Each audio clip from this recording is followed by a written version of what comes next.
part of the Press Play Podcast Network. Look up in the sky. It's a bird. It's a plane. It's Superman. This is Jason J. Lewis, the voice of Superman on Justice League Action. This is Mark Wade, writer of Superman Birthright. You're listening to the Krypton Report.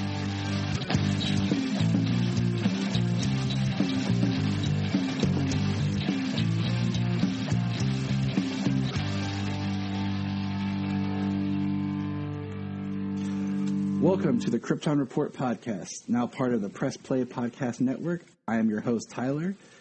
The Superman of Blue, the Man of Tomorrow. We discuss all things DC and DC related. And with me today, I have a special guest. That's right, Mr. James Cole is not here. He's out fighting crime and saving the world. Let's give James an applause.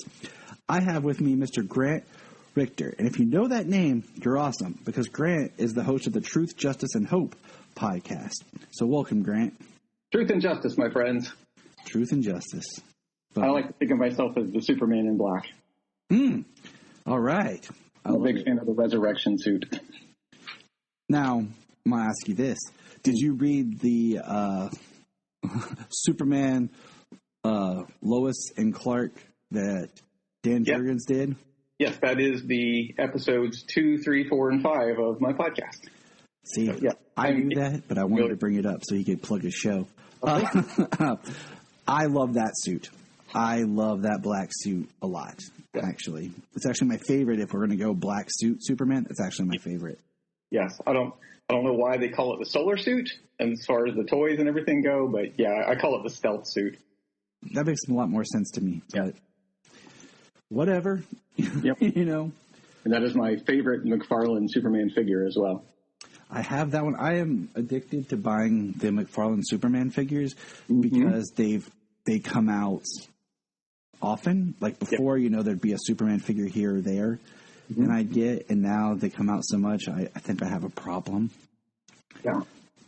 Like that they do kind of deep dives too. Like the death metal look that looks like Peter Steele from whatchamacallit? Black, number one. That guy. I forget what they're called by now. Yeah. But, yeah. The one thing is, like, I didn't think about this till the other day when I was just kind of like, oh yeah, they just recently released the Grant Gustin McFarlane Flash figure, and I was like, sweet, and I got that because I really like the Flash as well.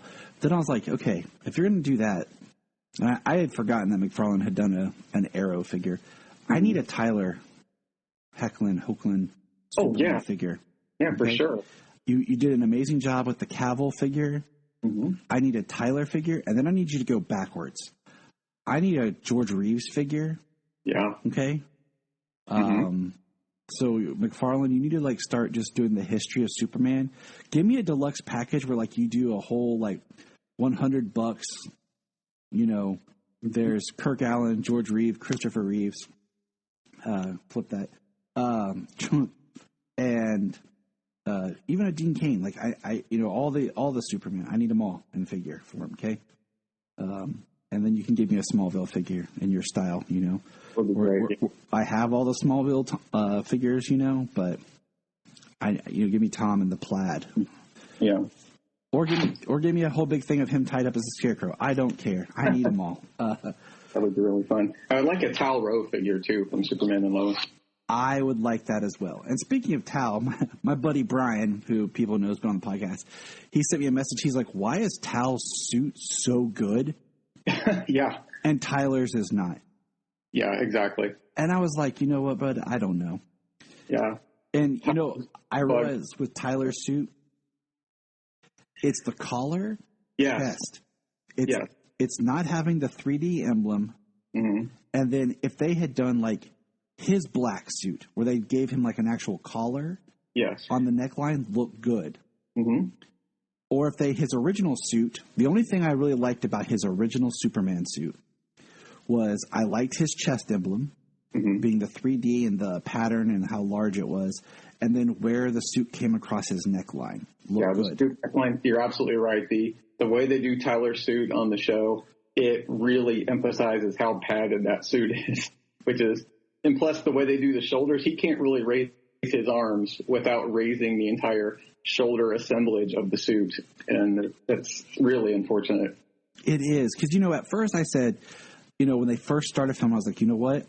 Some padding in the suit's fine. One, for stunts, also because it was, shooting during the pandemic. Mm-hmm. Maybe he hadn't got to work out as much as he wanted to.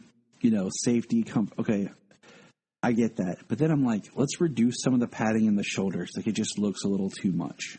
Mm-hmm. Do you watch Umbrella Academy? I do. Yep. I just finished season 3. Me too. We can geek about that later because I have no one to talk to. But my wife sat down and watched with me, and she's like, he is super padded. I was like, well, that's because Luther's actually part ape. Yeah, and like, gorilla. And and she's like, oh, okay. I'm like, and then I thought, like, the way he's padded as Luthor, yeah, that's how Tyler's suit looks at times, like super over padded. Like, but I was on. You finished season 2 of Superman and Lois, right? Yes.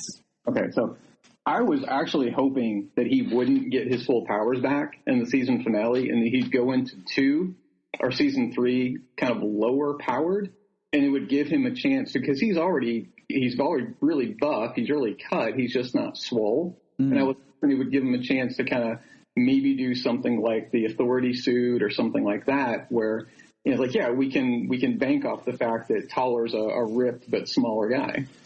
Ooh, see, when you said that, I thought of the Authority suit. Then I thought of like the T-shirt and jeans look, not the original Grant Morrison one, but the later one. D2 one, yes. Would be cool. Mm-hmm. I had almost put money down that, this season would have ended with Tal's death. Yeah. With him kind of doing something to help save the day and him being really the savior of the day and dying. Yeah. I don't like the way Clark got his powers back. That bugged the mess out of me because I'm like, if he has no powers, how is he not dead in space? Yeah, that was one of those things. I was like, haven't watched it yet. Yeah. That was one of those, like, I didn't mind the whole, like, Into the Sun thing because we had seen that, it's been done on Smallville. We've seen that before in the comics. But the whole fact that if he has no power, zero, flying to space, he will be dead. Right. And one thing I'm hoping that they do now, because in the 90s, when he lost his powers during Final Night, he got his powers back by being kind of thrown into the sun and jump-started, which is what led into the blue energy phase. It would be so cool if they did just a few seasons of him having out-of-control energy powers in season 3. I would lose my mind. It would be really neat to have something like that. I mean, it doesn't have to be the whole season arc. It could be something they can play with. And, I listened to a great podcast yesterday talking with Todd Helbring, the showrunner, about, how the writer's room and stuff works. And, they find a way to, in their terms, remix certain things. Mm-hmm. And I think that would be an awesome element to kind of bring in, do something with. I really don't want, like, we're going to record a whole segment on, what we want out of season 3. Mm-hmm. I don't want any more Death of Superman crap. No. The idea that Superman had lost his powers in this, that could have been a cool couple episode arc. Mm-hmm.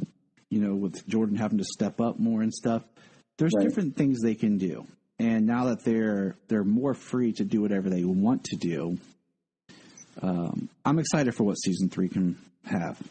I just hope there's not another first 3 episodes villain misdirect like in the first 2, like with referring to John Henry as Captain Luthor and then Bizarro showing up in the Doomsday suit. I don't want that. I'm so tired of that. I just give us something completely fresh. Don't give us another, he's Superman's level of power and here we're going to have a huge punch out. Do something different on season 3 because I like the show, but I'm frustrated with it already. I'm frustrated with Kyle. Mm-hmm. Just throwing that out there. Yes. For many reasons. Mm-hmm. And certain things like with the Cushings, I was like, you're drawing this out too much. Mm-hmm. Or, you're putting too much time on this. Get away from this.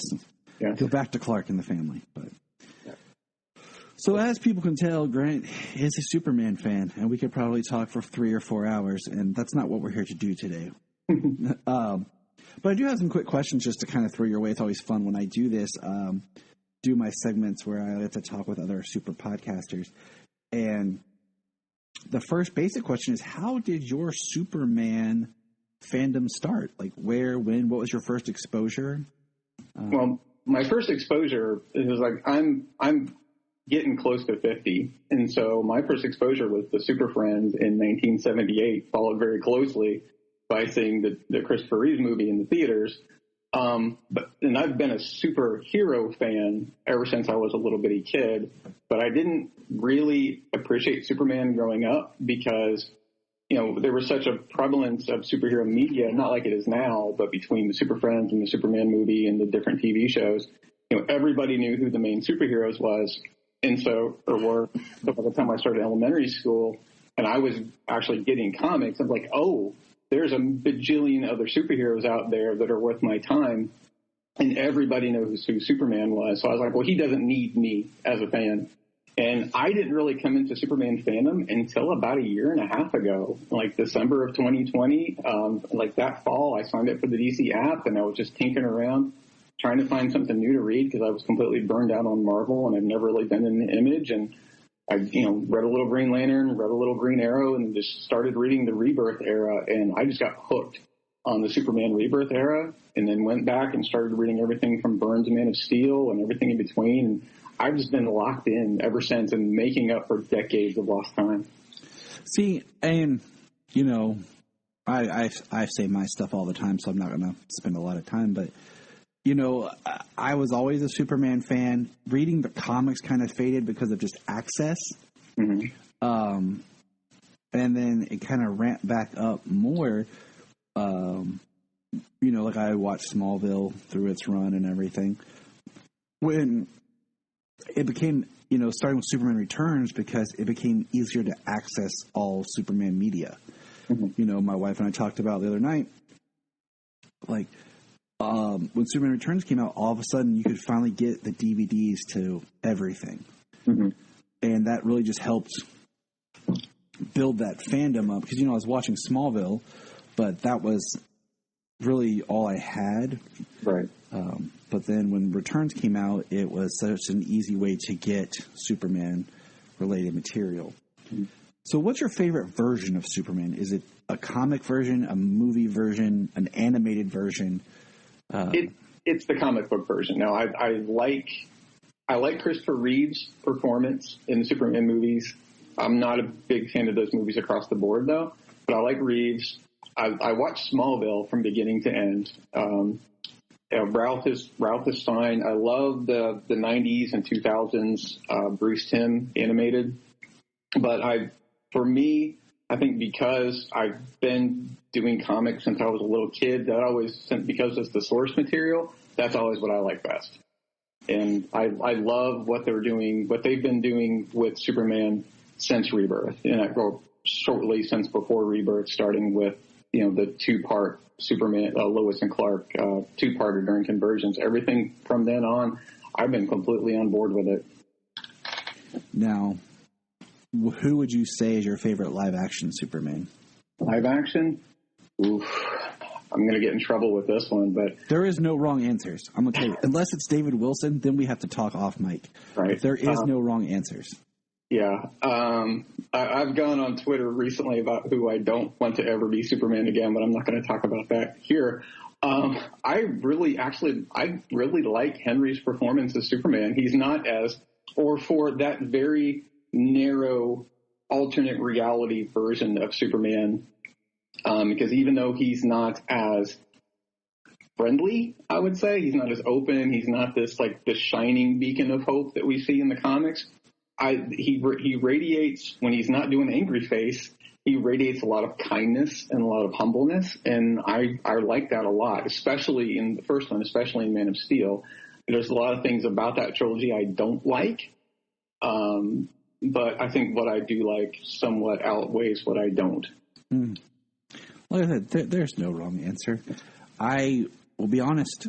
I sat and I ranked the other night when I was watching the serials with my wife, and I ranked my live action Supermans. Most people always are going to try to say Chris, and he was number 4. Yeah. My top 3 can be a sliding scale, depending on how I'm feeling and what's going on. So there is no wrong answer. So my next question would be then, what is your favorite Superman movie? And that can include animated films as well. Goodness. Honestly, it's going to tie into what we're talking about today, but I love the adaptation of All-Star. I have watched it 5 times since I got HBO Max about a year ago. I love that. And it's because I love All-Star so much. And we broke that down before. There are things I really do like the animated film did, I think, better than the book as far as telling the story, because I feel like the book kind of did its own thing for a little bit, and in a narrative, in a book it works, but in a film it wouldn't have. Right.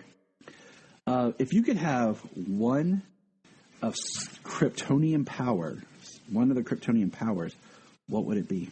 Super strength and I wouldn't say invulnerability, but increased durability. That has always been my go-to imagination superpower. I've always wanted to be the strong guy. And it's also practical. Yeah. I'm trying to build a fence, and I'm like, gosh, if I had super strength, how much faster could I get this work done? And I work out a lot, and I have for the past 30 years, and that's part of it, because I want to be the big, strong person that can, can you lift this? Yes. Can you get this down? Yes. So, I'm in the process of getting back into that because I want to be better for my kids. Yeah. Now here's a question that is a little bit different yet similar. Who's your favorite live action Clark Kent? Oh, Tyler. No doubt, Tyler. I think his Tyler is so geeky without being a dork. Does that make it's or I shouldn't say. I love how Christopher Reeves does the almost physical transformation between Clark and Superman, especially in the 1978 movie when he's in Lois's apartment.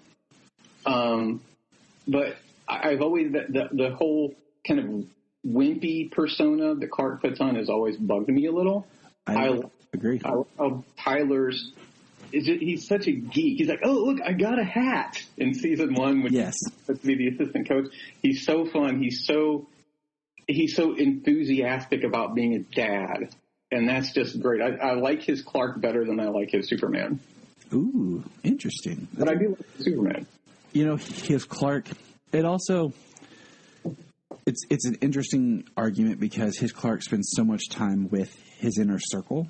Mm-hmm. But I've been on record of saying I don't like Chris's his Clark because to me it's too far in the other direction. I think it's an amazing performance. Mm-hmm. I think he does an amazing job of distinguishing the two characters. But if Clark is to blend in and not be noticed, he's too far the other way that he stands out. Yes. And also, if he's supposed to be a serious investigative reporter, if he's that bumbling, no one's going to take him serious. Right.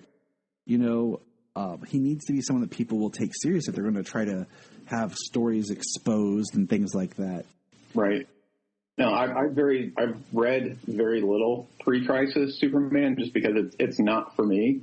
But from what little I've read and, what I've absorbed through cultural osmosis, it does seem in line with how Clark was portrayed at the time, or at least what the public perception of how Clark was depicted in the comics at the time. But I'm not an expert in that field by any means. I've just read a little bit of DC Comics Presents and some pre-crisis Justice League. So I haven't done any kind of pre-crisis deep dive. Well, see, my buddy Brian, coming up again, he started reading DC Comics when the app first came available, and he started doing it chronologically. Wow. So he's been working his way through them, reading all of it straight through. So it's been a really good barometer of okay, how is Clark in the comics at this moment when this happens on film? Mm-hmm. So I always kind of default to him, Brian, let's chat. And it's interesting how the film influenced the comics and vice versa. Mm-hmm. So here's the question I think that really divides all Superman fans. Mm-hmm. Trunks or no Trunks? Trunks. 100% Trunks. See? There you have it. Traditional suit Trunks, I appreciate the rebirth and reborn suits, and, the black suit should, well, I don't know. The black suit should never have Trunks. It would just be weird. Yeah, not so much with that. But, yeah, traditional suit, I'm all about the Trunks. I don't know if it's just the traditional nature of it or because the color blocking breaks up the blue better. I don't know, but I think maybe just because it's been what I've been exposed to since I was a little bitty kid. So that's what works for me. Should the Kents be alive or dead? Alive. See, that's what I'm talking about. And then to change it up just a bit. Sure. What got you into podcasting?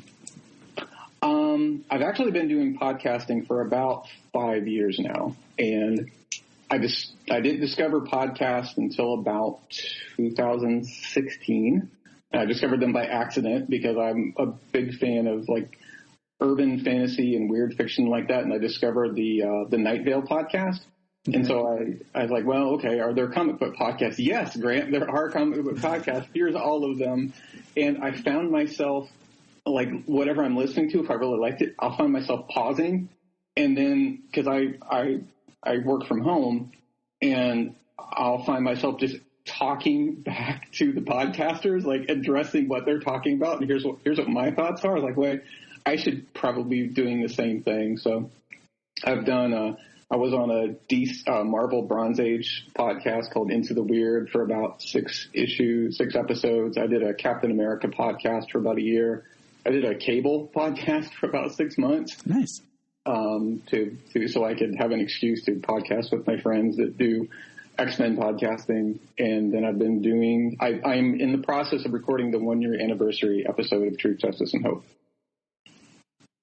That's awesome. Yeah, it's... this brings me to my next question. Did you have any reservations about when you started your Superman podcast? As far as talking about Superman, no. But can I talk about like what the nature of the show is for a minute? Yes, please. Okay, because I was going to say that what I find is so many of the podcasters I talk about, we talk about Superman, but we all find our own angle to approach it. So, go ahead. Okay, so the tagline for the show is that I explore the modern era of Superman comics through a humanistic lens, and I examine real life through the lens of a Superman fan.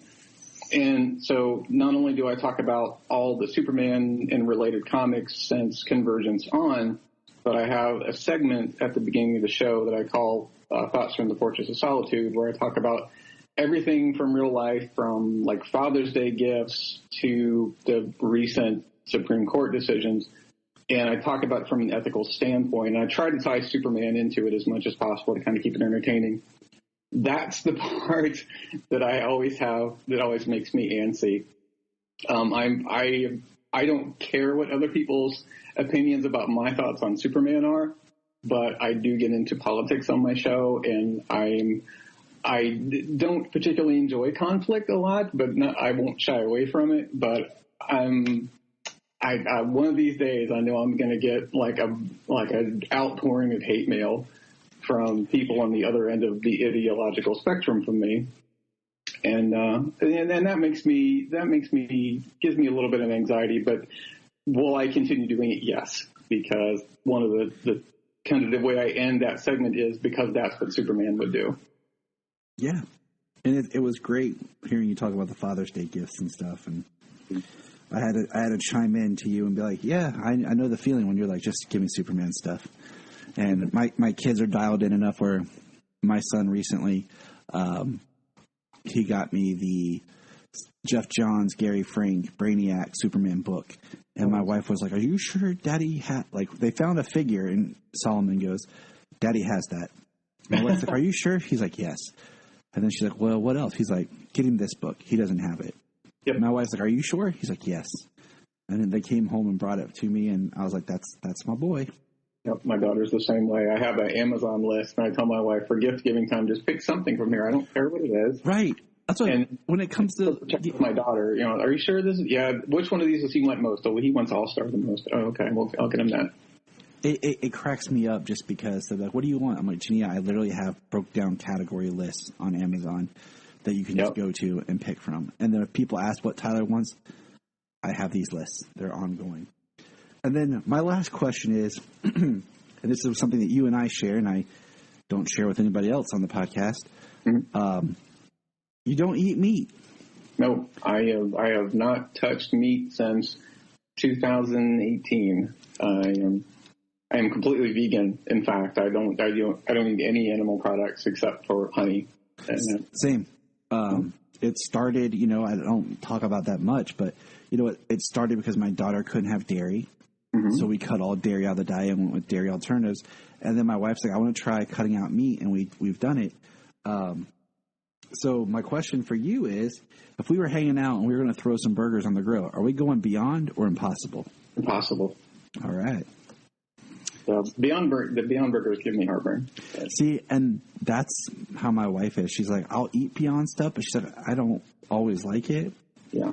And, what I made her do is I bought a pound of each, and we mixed it up and made a meatloaf, and I called it the Beyond Impossible meatloaf. Okay. The infinite meatloaf. Yeah. And, we've tried other brands like the Incognito. Mm-hmm.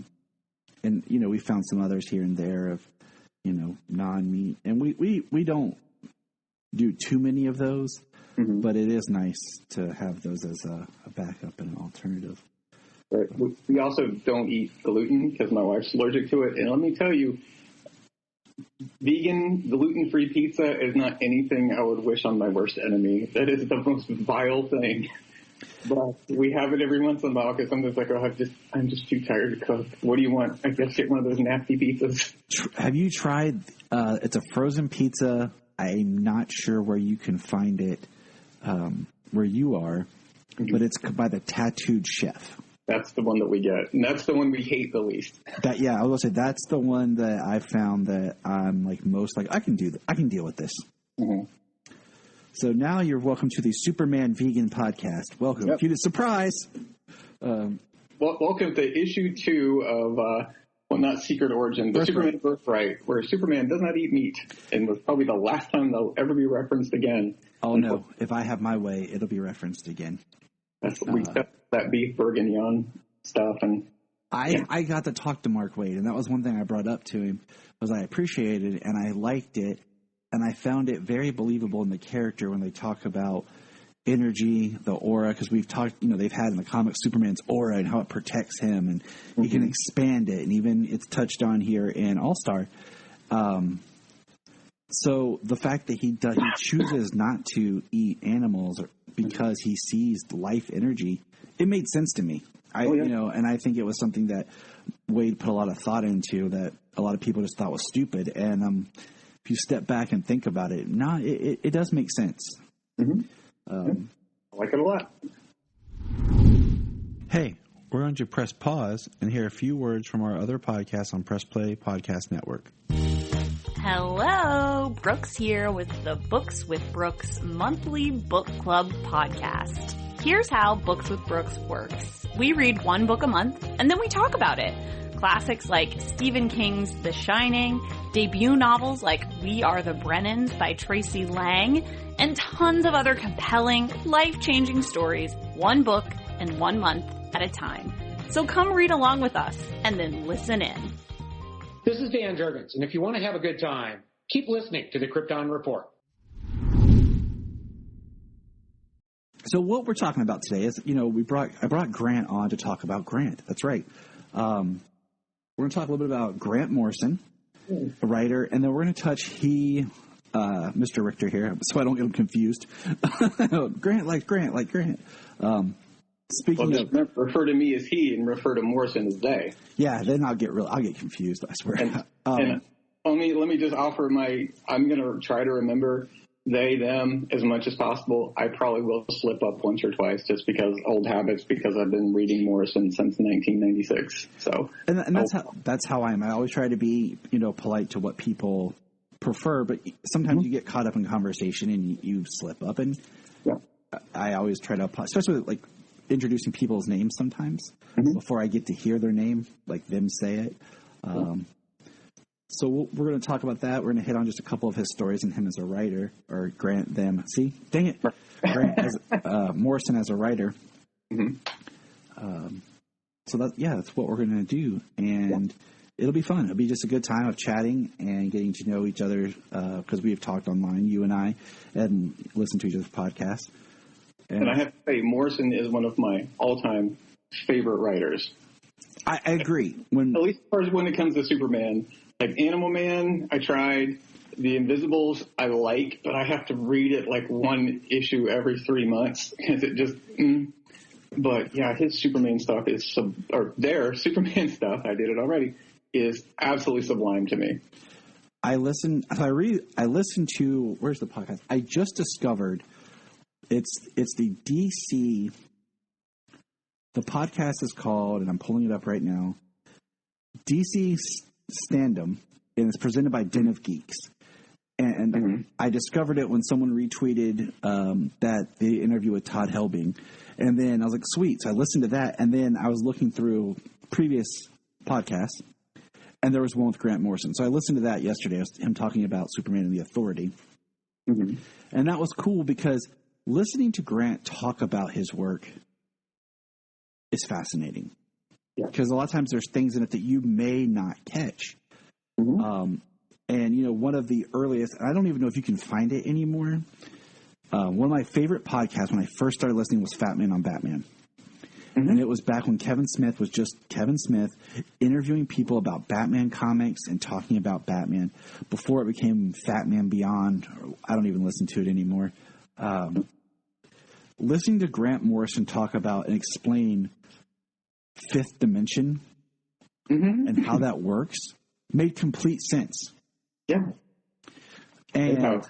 they have tripped a lot of drugs and expanded their mind. You know, he talked about you draw a straight line. That's your time.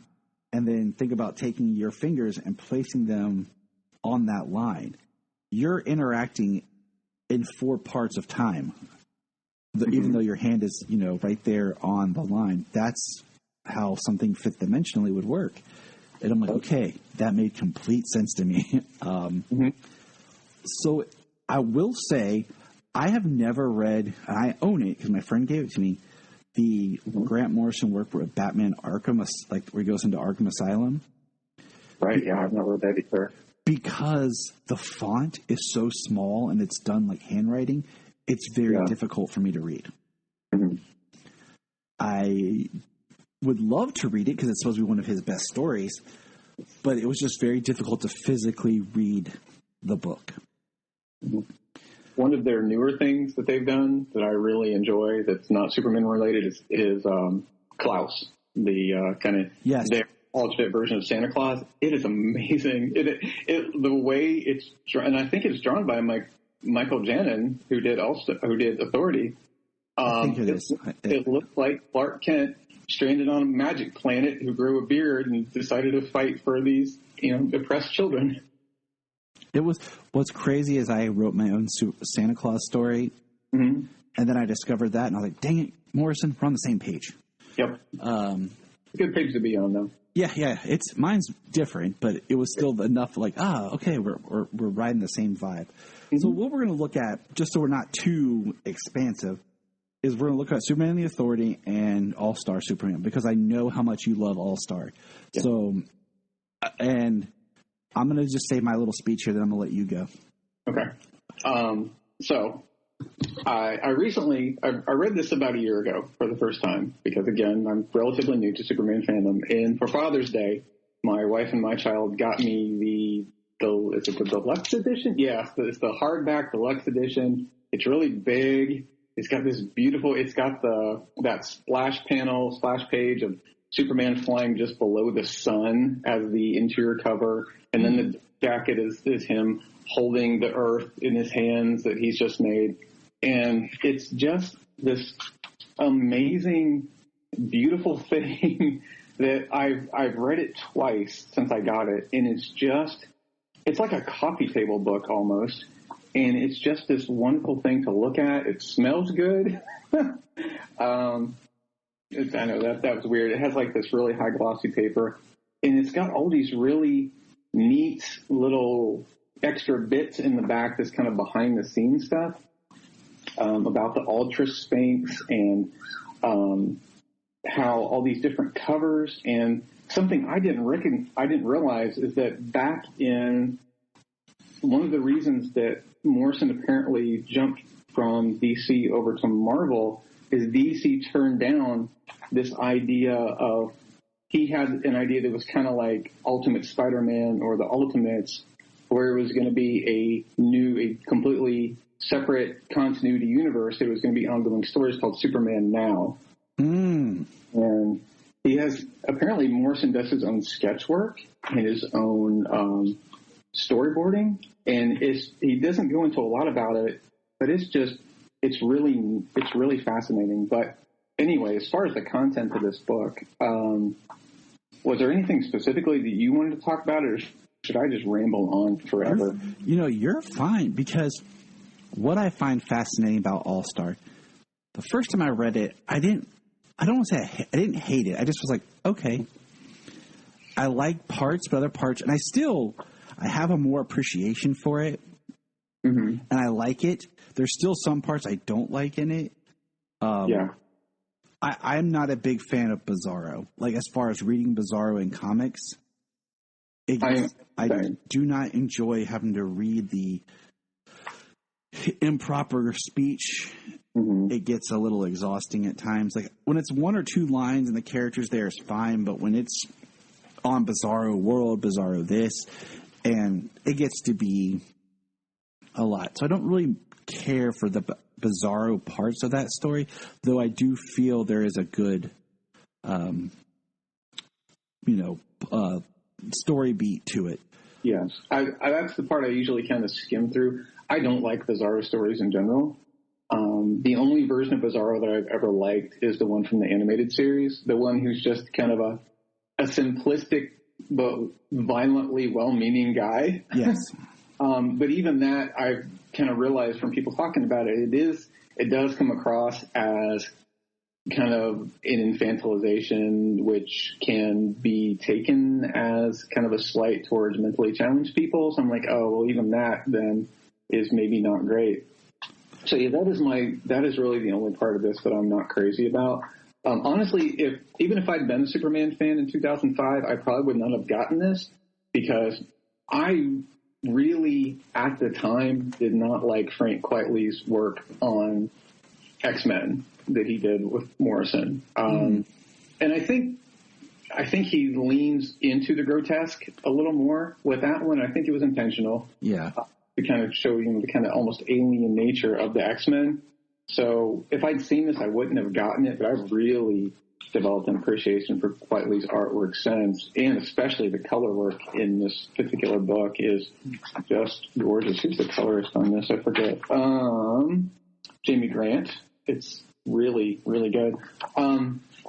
But it's just fascinating to me in this one how Morrison takes all these kind of weird Silver Age tropes that can come across as silly or childish from the way they were written in the 60s or in the 50s, when, the only thing that kept Superman alive was the fact that, as far as publication-wise, was DC cowing down to the Comic Code Authority and making him like elementary school age, child friendly. We take all these things and just like like one of the tropes of the Silver Age is Superman can do whatever is necessary for the story. Yes. And I think that's reflected in how Superman gets so overpowered by his basically solar poisoning, expanding his bioelectric field. It comes across as, like honestly, my favorite part about all the Christopher Reeve movies is when he does the cellophane shield that he throws at Non in Superman 2. Yeah. And that kind of reminds me of the same thing. It's like, well, what do we need Superman to do in this? Well, we've written him into a corner. Let's make up a new power. The bioelectric field reminds me of that. when Dr. Quintum is testing Superman's strength and he's pressing 200 quintillion. That reminds me of the Silver Age, where Superman could just move planets around at will. And speaking of which, I love Dr. Quintum. I love that Morrison and Whiteley ever went back and just did a continuation of this universe just about Dr. Quintum and all his insane science. I think that's fascinating. That would be fascinating because, this is for anyone who doesn't know, which it happens, it is a self-contained story. Yes. For years, I didn't quite understand the ending because I've read it, I want to say 3 times. Mm-hmm. I read it back in maybe 2011 or 2013, somewhere in there. Mm-hmm. And it was like, okay. I was like, all right, that was that. And I remember I had the first issue because I got it for a free comic book day one year, and I read the trade. Now we go back, and people talk about it being the great. I watched the movie, and I was like, wait, I thought there was some other stuff in this. Okay. So I go back, and I just hear people talk about how much they love it, and blah, blah, blah. And so I'm like, okay, I just bought it. I went to the comic shop, I bought it, I read it, and I was like, okay, I can see. And, some time goes by. We recently did a comparison of the book versus the film. Mm-hmm. And I was like, okay. And I think each time I go back, I like it a little bit more. Yeah. Because I understand more of where they're coming from with the story. The Silver Age stuff, the mythological angle of the story, because just reading it, if I just read it, I don't like where the Samson and part goes. Like I'm like, okay, yeah. I'm just like, I could deal without this. But then over time, I've come to appreciate it and like it more. Yeah, it's not my favorite Superman story, but there's a lot of really good stuff in there. Like the Lex stuff is really good. Yeah. The ending, I had forgotten about, Grant's Superman and the Sun. Mm-hmm. And, because it always felt like it was just another Death of Superman story to me. And that was something I always struggled with, was why is every Superman story that matters about Superman's death? Right. And I think that's what's interesting too, is that it's not necessarily a death. It could be read that way, but it shows him. I think if anything, I think that he's not dead at the end of it, but he is trapped in the sun almost, where he has to stay inside the sun to keep this, it's in the notes. Morrison actually says Superman builds a new heart for the sun. And I think he's there empowering that heart to keep the sun going. And then once you get into all the stuff about the descendants of Superman, it could be that they're descended from one of the, I don't know if it's a Superman clone or another empowered Superman that Quintum makes, but it does show that Superman has a legacy after this, implying that he does come back at some point and has descendants. Correct. And, like I said, there's multiple ways to read it, and I appreciate that. Yes. I also really like the way it quietly draws the trunks to where they're more like a trunk. Yeah, it's like he's wearing shorts over his costume almost. They're like strongman trunks. Yes, and not so much as they became more brief looking over time. Mm-hmm. So I really do appreciate that from an artistic point. But the story is fascinating because of the levels that you can keep mining and digging. Now, do you prefer the book or the movie? I prefer the book for a slow burn, for just I'm having a crappy day and I want to cheer myself up. I'll put on the book. That makes complete sense to me. Because, when we did the comparison, I said, you know what? There's things I like in the book that's not in the movie, but there's things I'm really glad they cut out of the book for the movie because of the pacing. Because the pacing of the book is almost like you can read part 1, read part 2, and for most of them, they connect, but they're not like continual. Yeah. It's like chapter blinks in time. Yeah. It reminds me of how like TV shows were done in the 90s, like Buffy or something, where every episode is self-contained, but they have a running through subplot. They're all connected, but they're each individual story. They're almost episodic. Right. Exactly. That's a great way of putting it. One thing I loved about this, you can tell this is such a love letter by Morrison to Superman 2, is when, and in the first chapter of it, when he's back at Quentin's lab and he's being tested, and Quentin's psychic assistant is examining Superman's DNA, and she's like, "Oh, it's like reading Bach," and that's awesome. In addition to like metal and other things, I'm also a big fan of classical music, especially Bach. So I'm like, yes, I don't know why. It's beautiful. It is. And that's why I have such a love for movie scores, because I feel like in a lot of ways it keeps kind of classical style music alive. Mm-hmm. And I've tried to ingrain that in my children, as well as I have a whole disc of movie score stuff that they listen to and they appreciate, and it's important for them to understand where music comes from in a way, and the different sides of music. I like modern music that's done that I don't even know if it has a defined genre. It's just called epic music, where it sounds like it could be used in a movie trailer. That I like a lot. And jumping from the beginning to the end, I love when, not only do I love Lex's green and purple suit at the end, such a callback to the kind of Super Friends era Luthor, but I love it when he has Superman's powers and it's being sped up through time and gravity and all that, and Lex realizes that one of the reasons that Superman is as good as he is because his senses allow him to see how we're all connected. And that's just lovely. Yes. Like the Lex stuff of this book is perfection. Mm-hmm. Especially when he's in the prison and they're running away from the parasite. That is just Lex personified.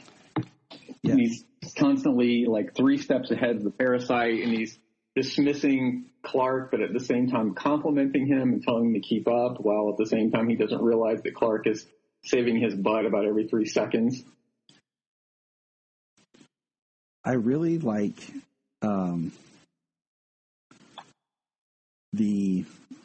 the conversation that they have, that Lex talks about, being his idea of the Superman, how he's human, and he does the whole feel this pure muscle, know. And it's a great version of Lex Luthor.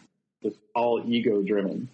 I am me because of how he's the ultimate bootstrap story. Like taken to the nth degree and perverted. Now, not on the flip side, but the other big, more recent version of Morrison's work, is Superman the Authority. Yes. Now, this book is great. Mm-hmm. And I listened to Philip Kennedy Johnson talk about how the original plan was for something to happen, and it ended up not lining up as perfectly as they wanted it to. Mm-hmm. Between, the Superman the Authority is really like the side story that's happening at the same time there's other things happening. So when we get to the point in the main Superman title in action, and where it connected, Superman in action and the Authority all kind of connected, it would be this straight flow, but it just didn't quite work out that way. It doesn't, no. And I remember reading this the first time, and I made notes about it when I reread it for this episode, that I have to wonder, I hadn't read that interview with Johnson, and hang on, let me go mute my Alexa before. Oh, you're fine. And the family's talking to each other. Where I had assumed that Morrison intended for this to be its own separate continuity or something, because there are so many moments that are like, wait, that doesn't match up with modern continuity at all. Like, for example, at the very beginning, when he's in the 60s and he's talking to JFK, and then it's implied later that he's been around since the 60s. And like, yeah, it was a time travel fluke and I ended up in the 60s, but I've been here ever since. Like, where are we, Grant? I don't know, but I'm happy to be here. Yes. And it was kind of like, what? When the part with him and Kennedy showed, I'm like, wait a minute, what's going on? Right. Where are we? Who is this? And I think Johnson clarified it later and said, oh, well, that's just a time travel thing, which is fine. I was like, oh, okay. But I think because they were, came out a month apart and I wasn't binge reading them like I did this, and I was like, wait a minute, I get that it was time travel, but Manchester Black says, well, you've been around since the 60s and now the world has turned on you. When did the world turn on him? That didn't happen. But okay, I'll take your word for it. Right. It was just enough to kind of throw everything off, but at the same time, it was enjoyable, and I highly recommend trying to listen to the interview with Grant, because Grant does such a way of articulating his stories where you're like, I get it. Yes. Compared to if I was trying to tell you what Grant said. Mm-hmm. I like the story because it's weird because I love Superman being super powered, but then at the same time I love seeing Superman losing his power, but still being Superman, still being that same person in his. Mm-hmm. Are you currently reading Philip Kennedy Johnson's Action Comics? Oh, yes. Okay. It is art. It is I love it so much. And I feel like that's such a true to who he is story. Mm-hmm. So with that, like the Authority, like first of all, I love the suit. Yes, the suit is great. I want an action figure of that so bad. Right. That's another one of like the McFarlane, like you're doing these comics, like you did the Superman and the Superman Clark Kent or Lois, dang it, it's a mouthful. Superman, Lois and Clark, black Superman suit. Give me that Superman the Authority suit. Because I love the graying hair, the symbol calling back to the Kingdom Come style. Midnighter that calls him Sexy Dad Superman. Right. Like that's me. Okay. Like that's me as Superman. Right. One thing that I have loved, you mentioned like Rebirth Era, is as tacky as it sounds. The year that they wrote John Kent Conversion was 2015 when he was born. Yep. That's the same year my son was born. Oh, that's cool. So the same year that Superman becomes a dad, I became a dad. So I really latched on to that story, to this version, to the rebirth Superman. And then for all of my days, I will hate Bendis for aging up John.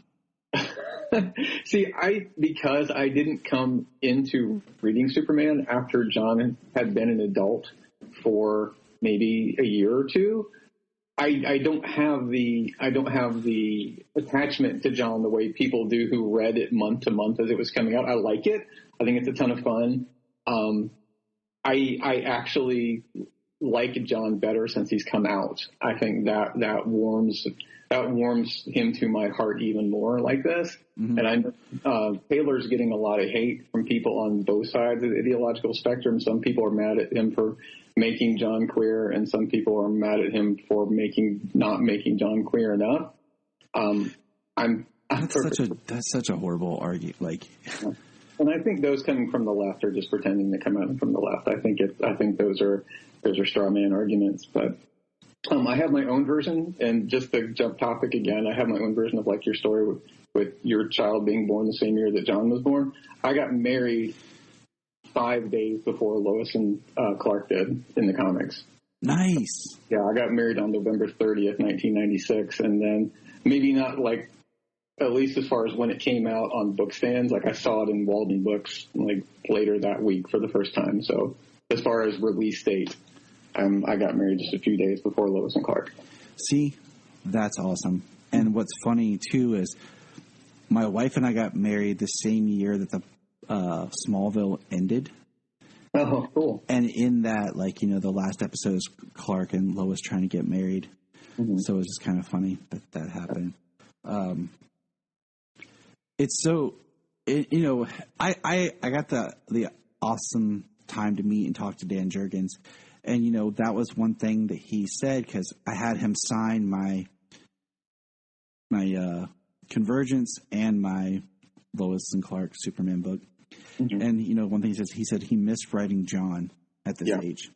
I'm sure. And you could get the sense that he wasn't happy with them aging him up. And it's weird because I like John in the, you know, Superman Son of Kal-El book. Tom Taylor's doing an amazing job. I think Taylor's a great writer. I'm loving his Nightwing as well. Mm-hmm. But at the same time, I miss reading, like, Tomasi Super Son's, you know, 11-year-old John. Like, right. I was rereading some of that with my son. Mm-hmm. And I like that John as well. So I do see both sides of the argument, but in continuity, I kind of miss having Superman being the dad to a younger child. Yeah. You know, because being a dad to an older child who's an adult is a little bit different because you're not in the thick of it as much. Yeah. And I like having him, you know, as a father to between 8 and 11-year-old, depending on which book you're reading, because he is a little younger in the Superman Lois and Clark than he is when you get to the Rebirth continuity. Yeah, especially the way Tomasi and Gleason wrote John. He is just a delightful scamp. Yeah, he's great, and it makes me happy to read those stories. Mm-hmm. I even made a homemade, like, hoodie of John's Superboy costume hoodie, an outfit for my son when he was, like, 3 or 4, and he was wearing around, like, the hoodie with the ripped jeans and, you know, the shoes and everything. Yes, that's kind of fun. So, but back to the Authority. You were saying about how you like it when Superman is depowered but still very powerful. Like, there's I think in issue 2, there's a scene where he's bench pressing this massive weight that's like 3 stories tall, and then it shows him on the, like, almost like a cosmic treadmill going 1,200 miles an hour. He's really still freaking strong and fast. Yeah. For someone who's, he just can't fly. And I like that. I like that kind of, I like him being an adventurer. There's something very visceral about that, you know, and having to use the Corgi toy Supermobile from the 70s is just cool. It's neat because it's like one of those things, like if you buy Superman toys, it's like, all right, you got a cape and a symbol. Yep. Mm-hmm. And an action figure. All right, we're done. Yeah. You know, but Batman, you're like, you get a mask, a cape, a belt, 30 different suits, a car, a plane, a jet, you know, like. Yep.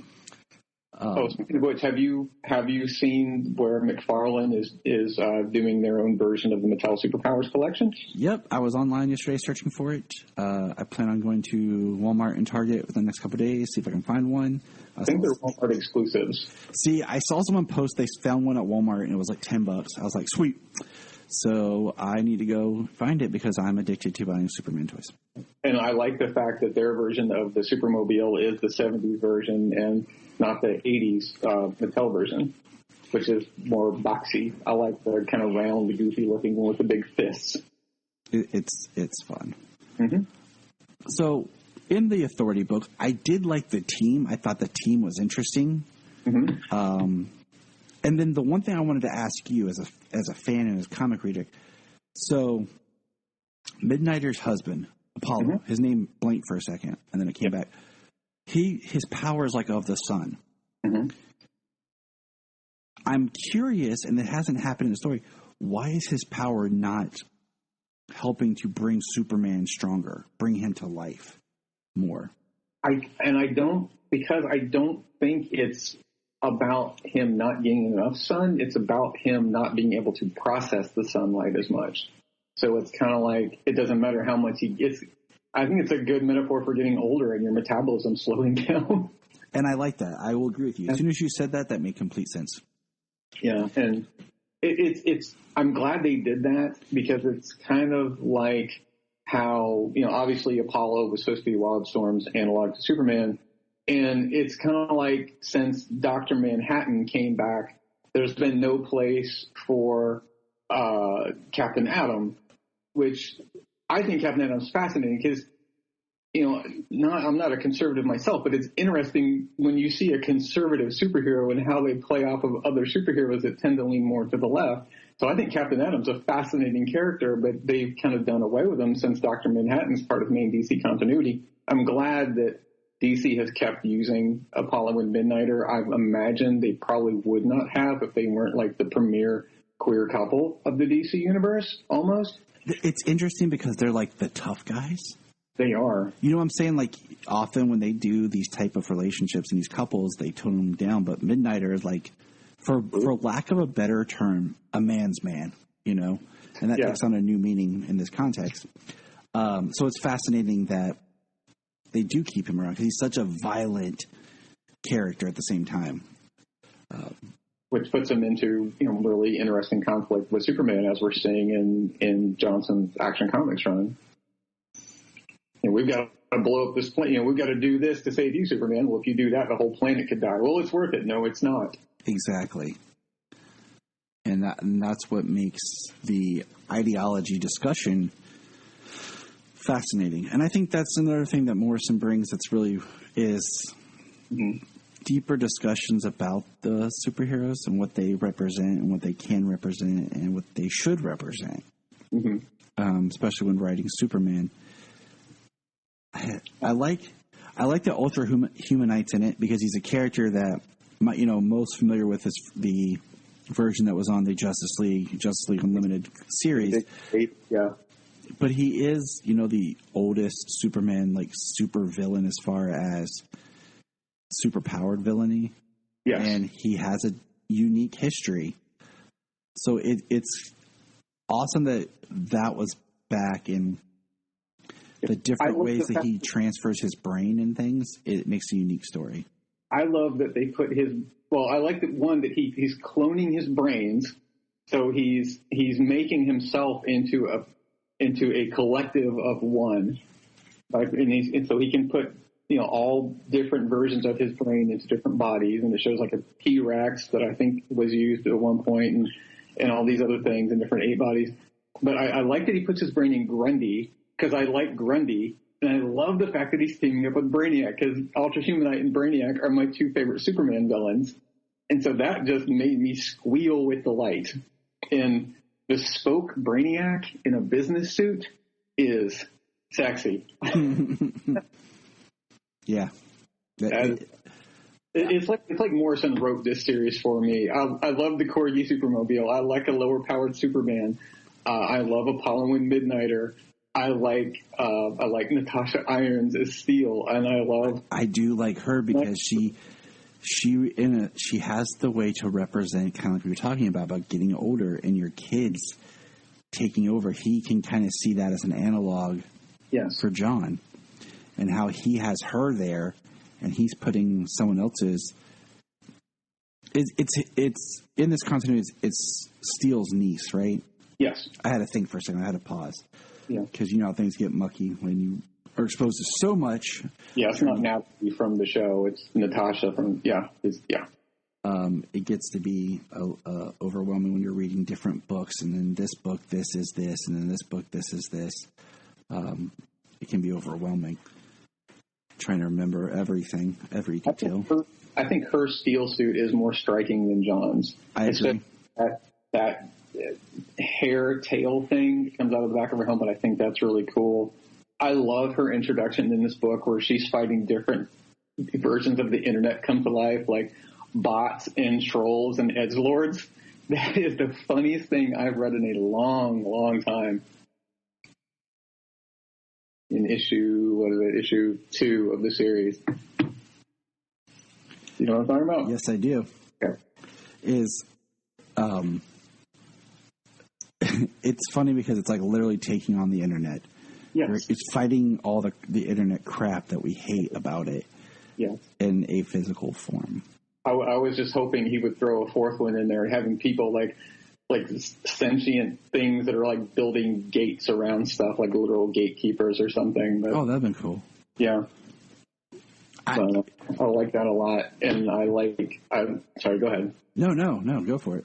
I tend to ramble. I also like Enchantress's introduction in the book where Superman's literally ready to go to hell to just extend his hand and say, "Come with me, I will help you." That's beautiful. It is beautiful. That's him. That's him summed up in a single line. Yeah, we were talking about music a minute ago. I like melodic hardcore as well, and there's a band called Rise Against. In one of their songs, the chorus is, "Take my hand, I'll promise not to ever let you go," and stuff like that, where it's just helping someone bring themselves up from their darkest place where they are emotionally and mentally, and being their, choking myself up, being their support system. And that's something I love about Superman, is where he's always ready to help everyone that's at their lowest. Just got to swing life away. Yeah. Everyone goes to the All-Star Superman Grant Morrison part with the girl, Regan, who wants to commit suicide, which is great. I love that. But I like the other one in Superman, I think it's Superman Grounded, part 1, or is it, I'm thinking of it, where the girl's ready to jump and he floats up there with her and he stays there all day. Wow. And then she jumps into his arms and he just holds her. Mm-hmm. That one to me is more powerful. Mm-hmm. But they're both extremely powerful. Right. There's a similar scene in the Thy Kingdom Come arc of the 2000 Justice Society of America, where the Kingdom Come Superman comes to the main continuity, and it's almost like the Justice Society, it comes across as them keeping him not prisoner, because they know they can't hold him there if he doesn't want to, but it comes across as him breaking out, because you as the audience think he's heard something that's made him mad, and he smashes his way out of the compound to go save this girl who's about to commit suicide. And the same vibe, it's fantastic. It is. And I know we're jumping around talking about different stories, but that's, the character. And that's what we're here to discuss. At the core of our conversation is the character and the different ways that it's representative, and showing that the reason why we can pull these other stories in the conversation is that Grant Morrison is a fan of the character. Yes. And what I was going to say is to kind of, shepherd us into a conclusion, because we could go on forever talking, and that does happen occasionally, is I would really like to see Morrison write another Superman story self-contained. Yes, definitely. Something where he has the freedom to explore any and all avenues he wants with the character. Sometimes my favorite Superman stories are self-contained. Mm-hmm. It's great to read continuity of Superman. It's fun. But then it's also nice to just pick up a graphic novel, read it, enjoy the character, get a full story, and not be weighed down by previous knowledge, continuity, and all the things that go with that. Yes, absolutely. That's why I like Up in the Sky so much. That was an interesting story. I enjoyed it, but it was very interesting. A couple times it took a weird route. Side trip, yeah. But then it came back. Yeah. But is there, outside of these two books, do you have a favorite Morrison Superman moment? If I had to just go moment, it would be the saving of Regan. Okay. It speaks so true to the character, and it's so real. And I think it's something a lot of times that I wish more people would just take the time to recognize other people's pain. Yeah. And just be there for them, when all you have to do is just literally be there, open to them, that I think we can all learn from. Mm-hmm. That is so simple for any person to do to the people around them and for the people around them. Absolutely. That would be the one moment I would have to say. Right. There are a couple other stories that I read for this just in preparation, because I wasn't sure exactly what direction we were going. I reread his JLA run, and I wanted to do that. I just didn't have time. Yeah, I totally get it. After Rock of Ages, I feel like that series, his run kind of meanders a bit. But I have to say, just for sheer coolness factor, the Rage of Angels storyline, the two-parter that introduces Zariel, where that's the only real use of Superman's energy powers, what I thought was done extremely well, is he turns himself into a giant electromagnet to move the moon and then fist fights an angel. That is just a sheer cool factor. Outside of these two stories, that is hands down my favorite. That is cool. I don't know if I've read that. I often said, to me, the energy powers would have made a lot of sense if they had followed up the death of Superman with that story. Yeah. As if him coming back to life is what altered him into those powers. Mm-hmm. So it almost extends out that Superman story in a way that we haven't quite got back to our regular Superman yet. Yeah. We're still going on this journey of what the after death looks like. Right. I don't hate the long hair, but I don't love it. I don't hate the energy powers. I don't love it, but it bugs me that throughout the 90s, it's like, well, we need to make Superman something different than the traditional way that people think of Superman. And I think, and as much as I respect Jurgens as a writer, and I see him as the kind of main writer of the Superman books during that time, I see him as kind of like the compass steering the ship. It bugs me they couldn't just let Superman be Superman after the death. Yeah, but I think that's also editorial, too. I mean, they had 4 titles going on still, I think. I get that. So, I mean, you as the writer might, hey, I want to do this. Nah, that doesn't align with this.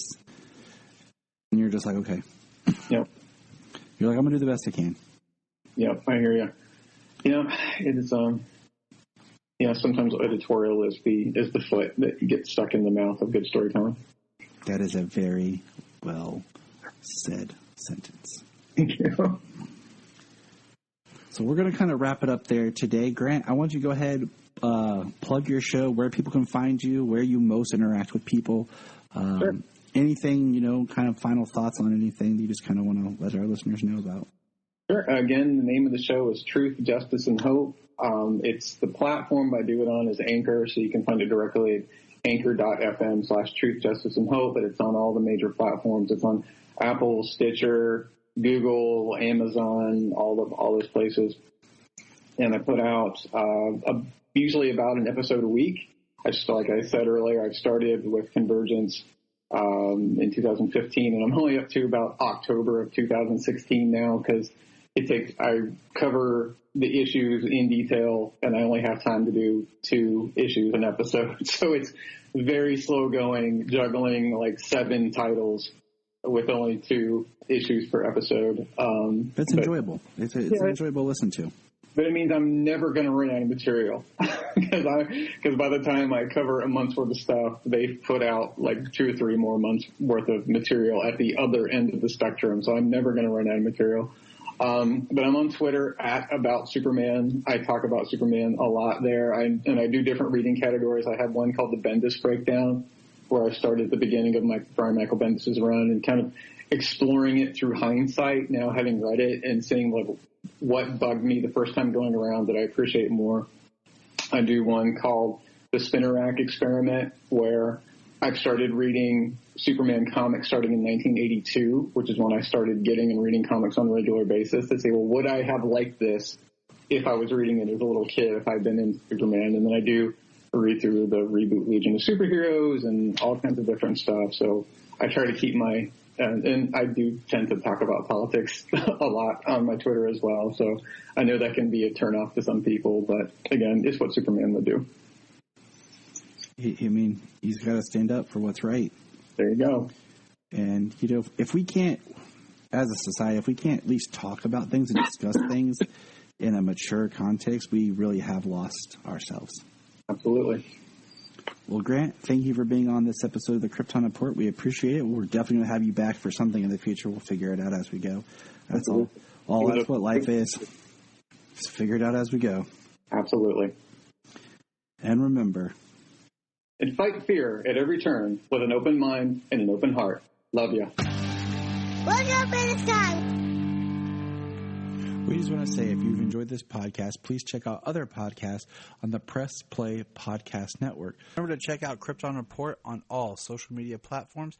Go to linktree.com/Krypton Report. You find all of our information right there. And if you want to keep Krypton from exploding, join our $1 a month Patreon.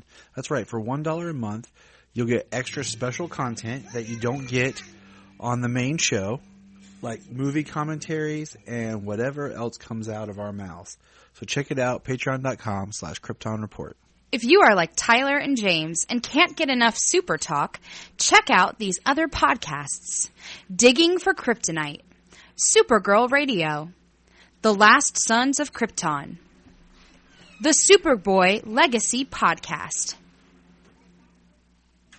All-Star Superfans, Superman the Animated Podcast, The Aspiring Kryptonians, Always Hold On to Smallville, Caped Wonder, The Geek of Steel, and Truth, Justice, and Hope Podcast.